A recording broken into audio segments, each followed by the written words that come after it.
사랑하는 여러분, 9월 3일 목요일 아침에 주님의 이름으로 문안드립니다. 오늘도 우리 영혼을 만족시키시는 하나님의 은혜가 여러분 삶 가운데 충만하게 있기를 축복합니다. 오늘은 시편 121편 1절부터 6절의 말씀을 함께 나누고 기도하겠습니다. 제가 읽어드리겠습니다. 내가 산을 향하여 눈을 들리라. 나의 도움이 어디서 올까? 나의 도움은 천지를 지으신 여호와에게서로다. 여호와께서 너를 실족하지 아니하게 하시며 너를 지키시는 이가 졸지 아니하시리로다. 이스라엘을 지키시는 이는 졸지도 아니하시고 주무시지도 아니하시리로다. 여호와는 너를 지키시는 이시라. 여호와께서 내 오른쪽에서 내 그늘이 되시나니 낮의 해가 너를 상하지 아니하며 밤의 달도 너를 해치지 아니하리로다. 아멘. 사랑하는 여러분, 우리가 고난을 겪게 되면 그 고난의 문제가 크게 보여서 하나님을 보지 못할 때가 있습니다.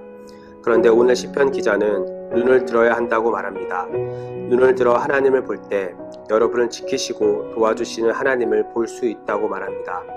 시편 기자가 이렇게 고백할 수 있는 이유는 무엇입니까? 우리가 믿는 하나님은 계속해서 일하고 계시기 때문입니다. 사랑하는 여러분, 하나님께서 우리 눈에 보이지 않는다고 해서 하나님이 계시지 않는 것이 아닙니다. 일하지 않으시는 것도 아닙니다.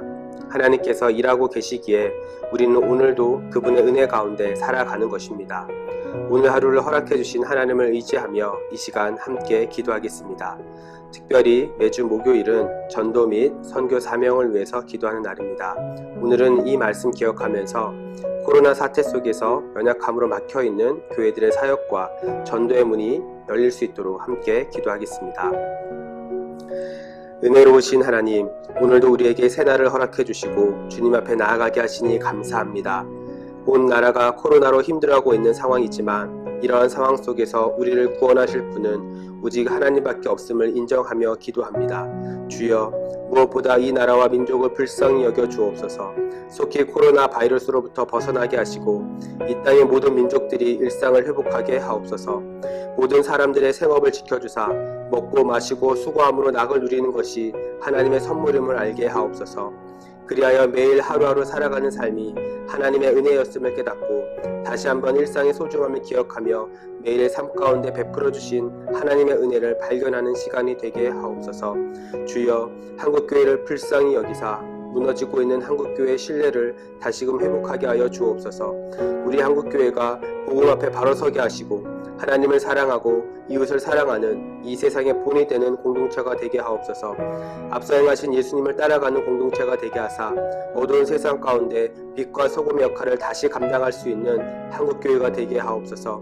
그리하여 복음의 문, 전도의 문, 은혜의 문이 열리게 하사 세상에서는 경험할 수 없는 하나님의 사랑의 공동체가 교회 공동체를 통해 다시 일어나게 하옵소서. 주여, 이 나라의 위정자들을 위해 기도합니다. 이 나라의 위정자들에게 은혜를 부어 주옵소서. 무엇보다 국민의 마음을 읽을 수 있는 정치가 되게 하여 주시고 정치적 유익과 편애가 아닌 모든 사람들을 품을 수 있는 넓은 생각과 마음을 허락하여 주옵소서. 공의가 실현되는 정치가 되게 하시고 미래와 다음 세대를 준비하는 정치가 되게 하옵소서. 그래서 가난한 자나 부한 자나 모두가 하나님께서 주신 백성이요 가족이며 모두가 거친 인생 속에 고통 중에 있는 연약한 인생임을 알고 그저 서로 불쌍히 여기며 모두의 복을 추구하는 나라가 되게 하옵소서. 사랑의 주님, 복음을 위해 자신의 삶을 드리며 헌신하는 우리 선교사님들을 위해 기도합니다. 코로나로 인하여 마음에 품었던 선교지를 두고 고국으로 돌아올 수밖에 없었던 선교사님들의 마음을 위로하여 주시고 선교지에 남아서 사역하고 있는 선교사님들에게도 은혜 주사 사역 가운데 막힘이 없고 은혜의 복음이 계속 흘러가게 하옵소서. 눈에 보이는 상황은 어려운 상황입니다. 그러나 주님, 이번 기회를 통해 장소와 상황을 뛰어넘는 새로운 선교의 패러다임과 네트워크가 형성되게 하사 복음 전파가 막히지 않게 하옵소서. 그리하여 우리 대전중앙교회가 이 시대의 전도와 복음 전파의 대안을 제시하며 빛과 소금의 역할을 넉넉히 감당하는 교회가 되게 하옵소서. 오늘도 이 일을 위해 함께 기도하는 모든 성도들의 가정을 축복하사 함께 기도하며 나아갈 때 함께 하나님의 일하심을 경험하는 은혜를 부어 주옵소서. 오늘은 특별히 10, 11, 12 교구가 함께 릴레이 금식 기도에 동참하고 있습니다. 모든 기도의 자리마다 거룩하게 지켜주시고 주님께 부르짖을 때마다 영안이 열리고 하나님의 응답과 은혜를 발견하는 자리가 되게 하옵소서. 오늘도 우리 모든 기도에 응답하시며 우리의 눈물을 닦아주시고 사랑으로 갚아주시는 우리 주 예수 그리스도의 이름으로 기도하옵나이다. 아멘.